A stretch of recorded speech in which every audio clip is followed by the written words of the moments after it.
Ngayon po, tuloy kami sa aming trabaho dito, sa aming pagtatanim ng aming luya. Ginger farming. Try natin yan. Dito sa amin, wala pa nagtatanim ng luya dito. Pag may nagtanim, parang kakaunti lang. Tubo yung tananim sa mga tao dito. Okay, duha na ito kabuok. Ibili na ito sa... Masig din na mahurot ba?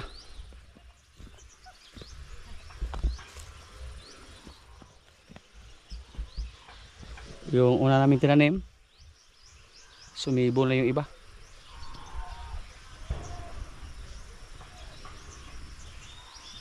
Yung una namin tanim, oh. May mga pa na. Yan.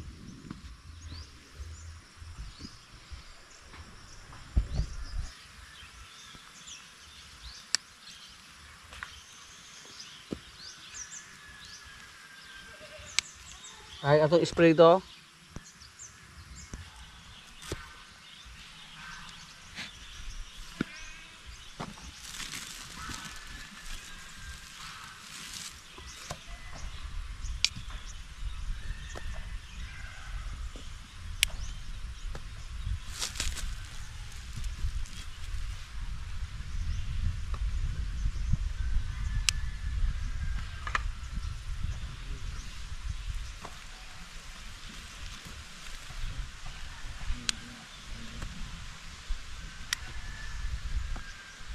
Spray. At wala. Wala.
Pwede po na diha di ay.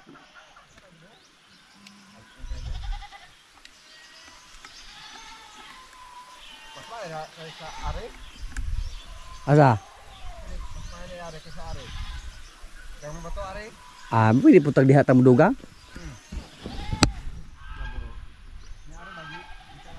Pero ato babaw ato minus ato? Ha?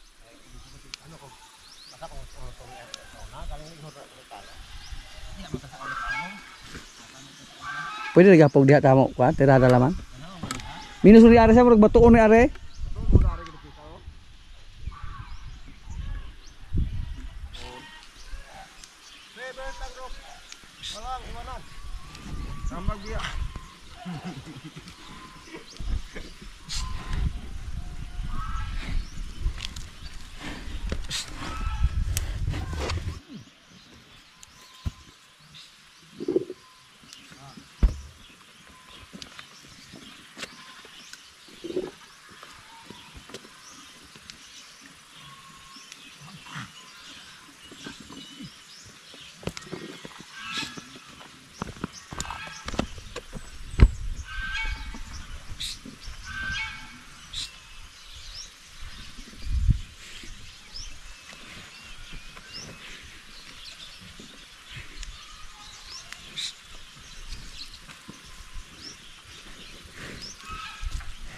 Ah.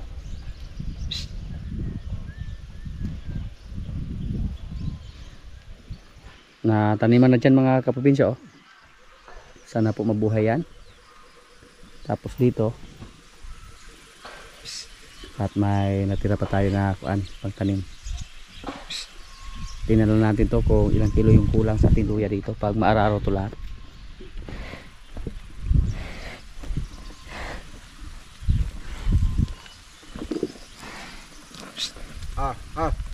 Pahinga muna yung kalabaw, sa sunod na naman. Hindi pa natapos yung ating pagtatanim dito. Yung mga baka natin dito oh, si Bitas. Tumangka na si Bitas oh.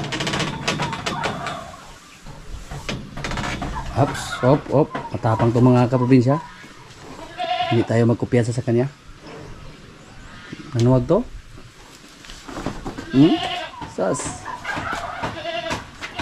Sa ngayon po, si Bitas po yung nagamit namin dito pag may pumunta dito ng mga baka para magpakasta. Yung pinaka-agresibo. Bilog naman yung katawan niya. Pero kahit bilog yung katawan niya, agresibo pa rin siya sa mga babaeng baka. Dati po, nung nireview natin yung mga video ni Bitas, napakalit lang yung mga kaprobinsya. Tapos napakapayat pa. Nalala ko po, may nag-comment pa na sa dami-dami daw na baka, bakit si Bitas pa yung binili natin na payat daw. Pero nakita ko po sa katawan ni Bitas na magandang klase. Medyo malaki yung tainga niya. Tapos matangkad. Kaya binili natin siya kahit payat.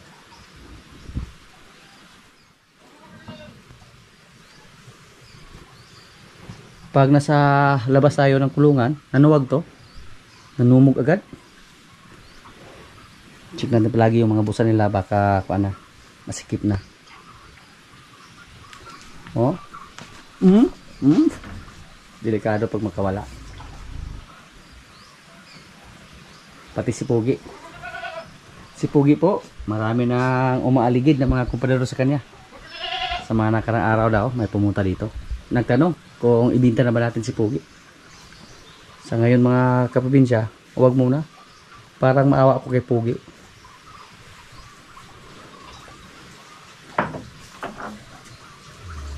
Pag himasimasin natin si Pogi, hindi gumalaw.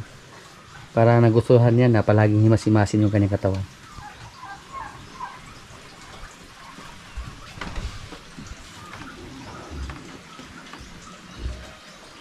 Andyan si Marimar, Marites.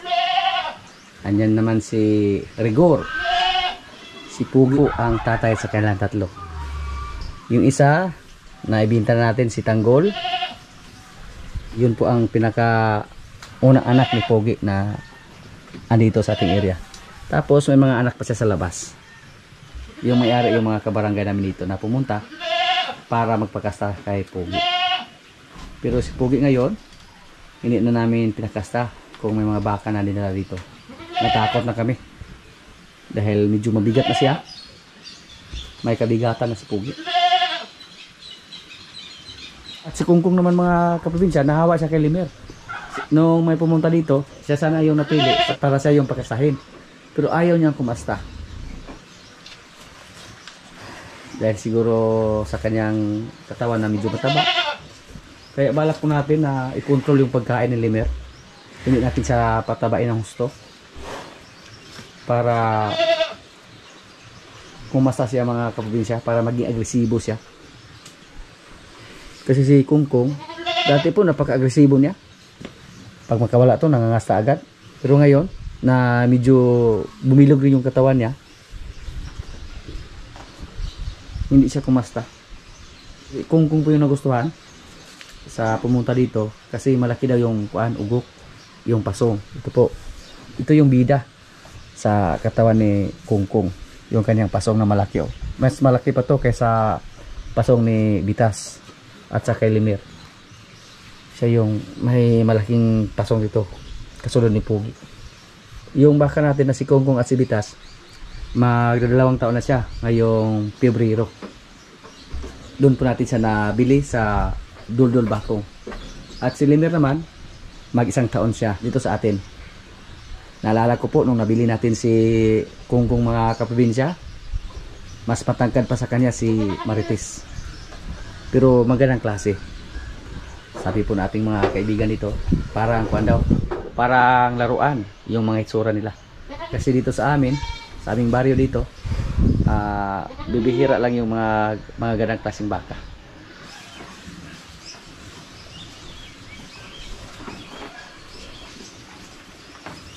Siguro pag magbinda tayo ng mga lalaking baka dito, ang maiwan dito sa atin si Limer. Si Limer lang. Basta kumasta na siya. Pero kahit hindi pa siya kumasta mga kaprobinsya, hindi natin siya i-dispatcha kasi bata pa siya. Palakihin pa natin siya dito ng gusto para makita natin kung gaano siya kalaki. Si Limer po may lahing Indo-Brahman. Indo-Brahman siguro yung tatay at saka Brahman yung nanay. Kaya ganyan yung kanyang itsura. Napaka laki ng kanyang mga tainga. May halong Indo. Pero yung katawan niya parang Brahman lang. At saka matangkad naman. Gwapong klase pag siya yung makakasta sa ating mga babaeng baka dito. Marami nang nagtanong sa atin kung may mga lalaking baka ba tayo na ibinta. Pero sa ngayon wala pa. Isa pa lang yung lalaki nating baka dyan na anak sa ating baka na si Basya. Kung sakaling magbinta tayo, siguro yung mga malalaki na. Una po, naibinta natin si Tanggol. Nangailangan tayo ng kwan dati. Pira. Kaya naibinta natin siya. Pero ngayon, pag manganak yung mga baka natin, lalo na pag lalaki yung anak nila, sila naman yung alagaan natin at yung mga malalaking baka naman natin yung i-dispatcha. Si Pogi yung mauna.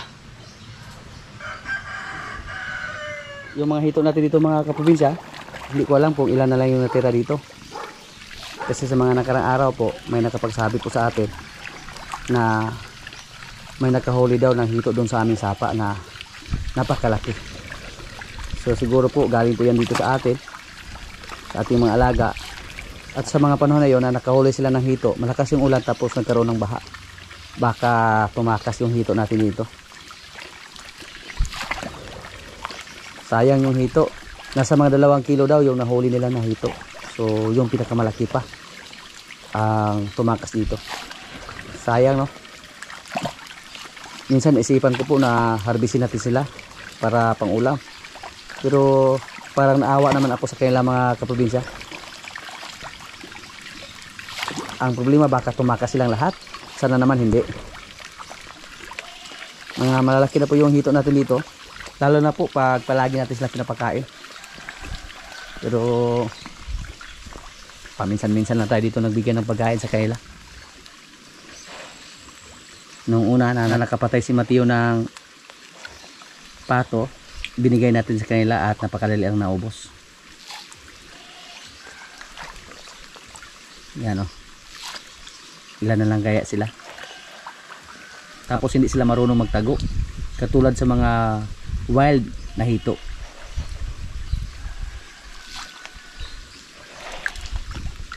At dito po sa kabilang pa natin, siguro dumami na yung ating crayfish.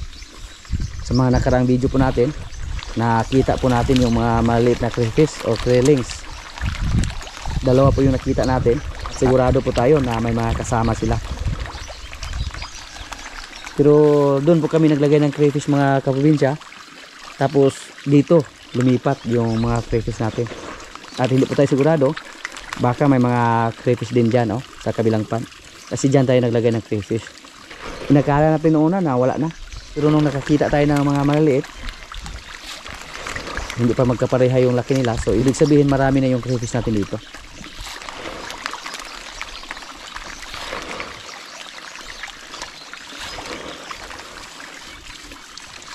Yung pan natin dito medyo gumuho naman. At pinag-isipan po natin, pag magkapira tayo, bato yung hakutin natin at saka bato yung ilagay natin dyan, ima sa kamada. Pero malaki-laking trabaho yan. Pag-ipunan mo natin pag magkaroon tayo ng budget.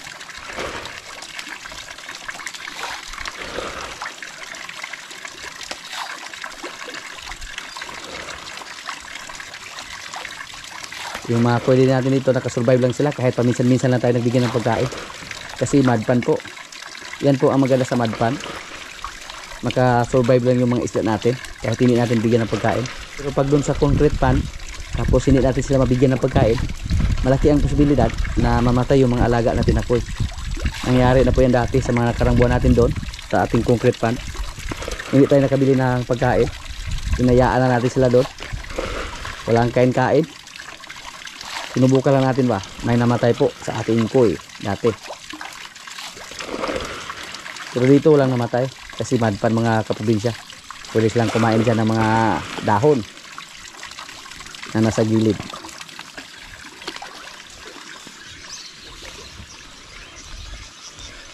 Maghintay po tayo ng mga 3 buwan siguro mula ngayon at pahubsan natin, bawasan natin ng tubig ng ating pan dito para ma-update tayo kung marami na ba yung crayfish natin.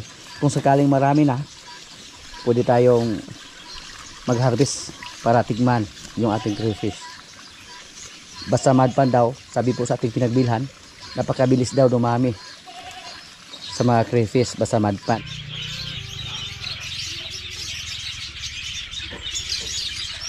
Update po tayo sa ating mga alagang baboy dito. Pwede na ito ibinta mga kaprobinsya. Ubusin muna natin yung ating feeds na nabili dyan.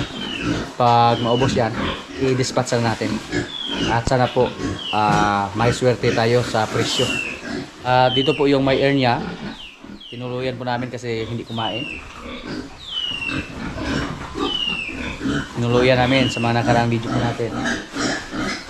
Ngayon marami na naghanap ng kuan, baboy na panglitsyon. Pero yung mga baboy natin dito, oversize na po siya sa panglitsyon. So medyo malaki na. Estimate po namin dito, yung andito nasa 40 to 50 kilos yung isa. Pati yung andon. 6 yung andito. Dito po ay 8 at doon 8. So 22 heads lahat.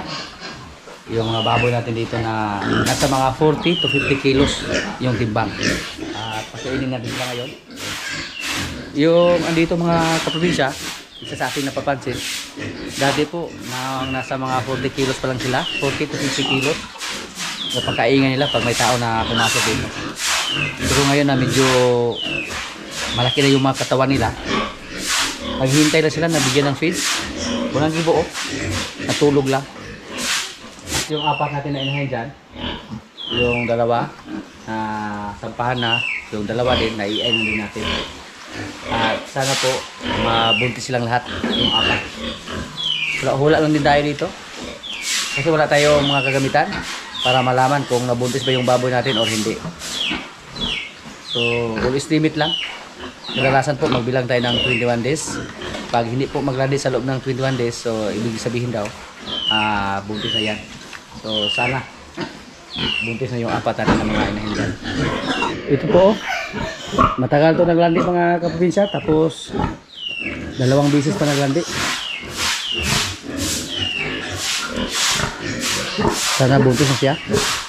Ngayon, yung isa dito, matagal din to naglandi. Yung isa, 2 beses po natin na-iay kasi naglandi siya ulit. At sana buntis na po siya.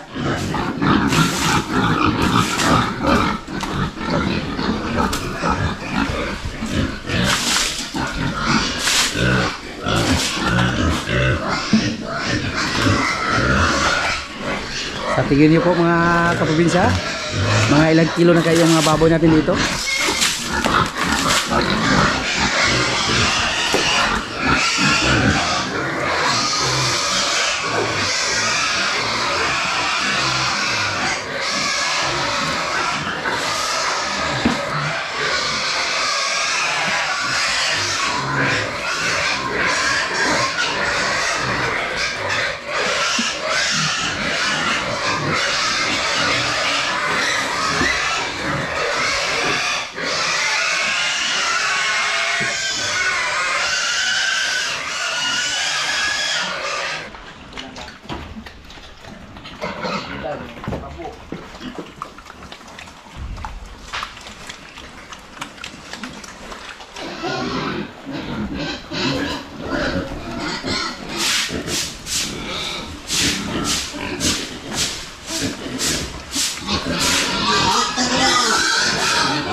Bukad man.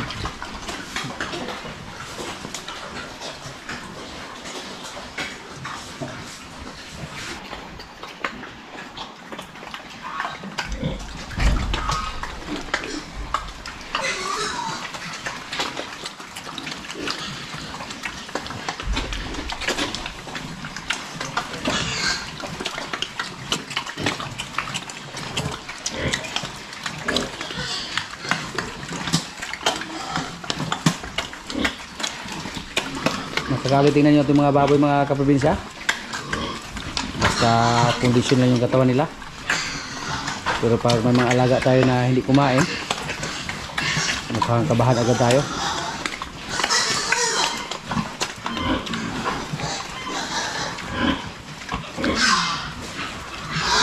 Pero pag maubos yung nabili natin na feeds, ibinta na natin sila yung 11. At sana po kahit makapatong lang sila na 90 kilos, masaya na tayo dyan. O kung maaari 100 kilos yung isa.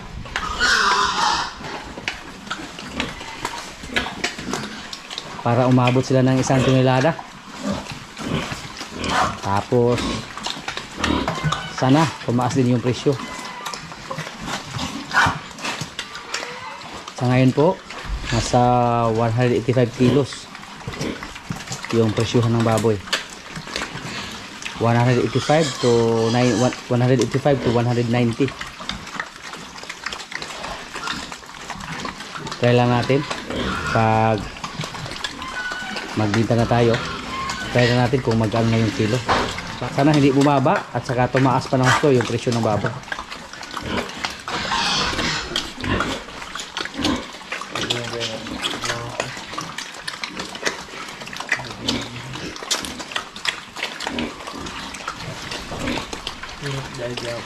Halos magkapareha lang yung laki nila mga kaprobinsya. Isa lang yung medyo maliit sa kanila, yung nagkasakit dati. Yan po, namayat yan dati. Yung baboy natin lagpas sa 3 buwan pa mula sa pagwalay natin. Kung sumahin natin mula ng ipananak sila, nasa mga 4 na buwan, lagpas ng mga ilang araw mula sa pagpanganak, 4 na buwan. Ito yung bilog yung katawan, makapal, siguro mabigat na to. Yung pinsin na natin yung ubusin natin. Pag maubos yan, ibinta na natin yung 11 dito. At sana po abangan ninyo kung ilang kilo lahat yung ating baboy dito na 11. At sana po umabot sila ng mga kahit 1 tonel lang. Nang-ambisyon ba? Nang-ambisyon. Nangarap tayo na umabot sila ng 1 tonel, yung 11. So, mga kaprobinsya, kailan na po? Ito yung ulam namin, oh. Baboy. Adobo sa asin. May gulay. May kanin. Lord, maraming salamat sa pagkain. So, kailan na? Wala kasi sila dito crop.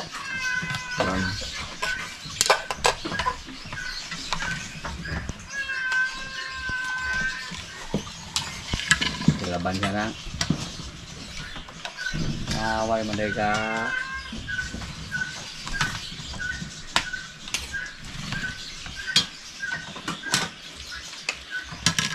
So wala pa.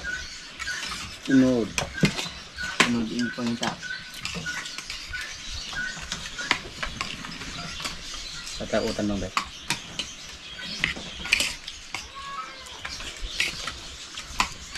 Sila? Ay, ano bro? Oh, Kare? Okay.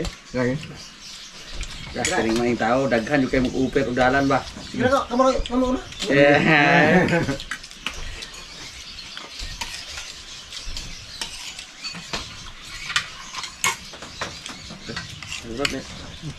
Taro. Tunggu. Sana. Gede pa yan. Pro. Mag-ampay. Mag-ampay niyo ko sa. Ito pa din sinjo. Anda. Isang nunggang.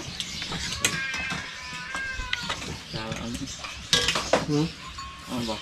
Lewat mo kula. Lewat? Wah, kah, kalau yang kayak ini, wah, Ka. Ito ka. Kaliwat yung balado. tadi babor ada tuh. Ha? Adik ke kanan. Ikaw nyo, yung nakadiri babor, ang hindi ka mukha akin. Kuha ba? Na yung nakadiri baldado, ano, yung nababor, no, babor. Lalo na po sa sagot.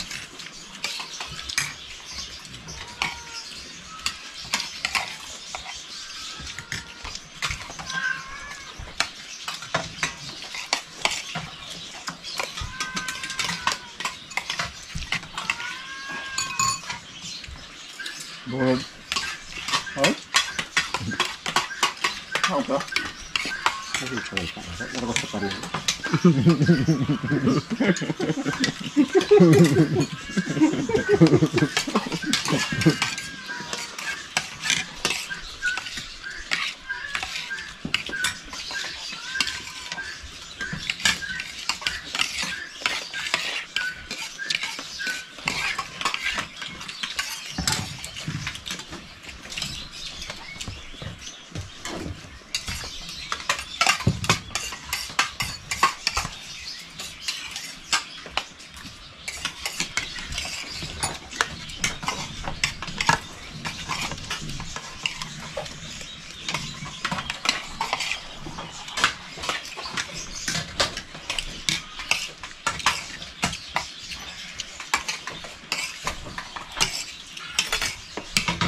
Ngayon kailangan ako kanina, bro.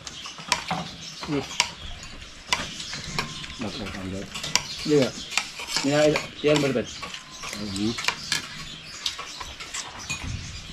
Oh, saya bisa kan. Saya bisa.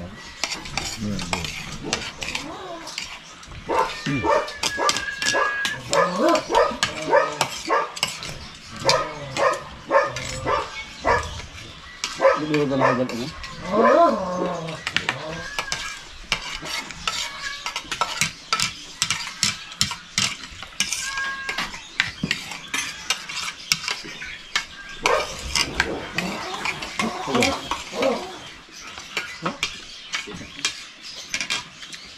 Güzel.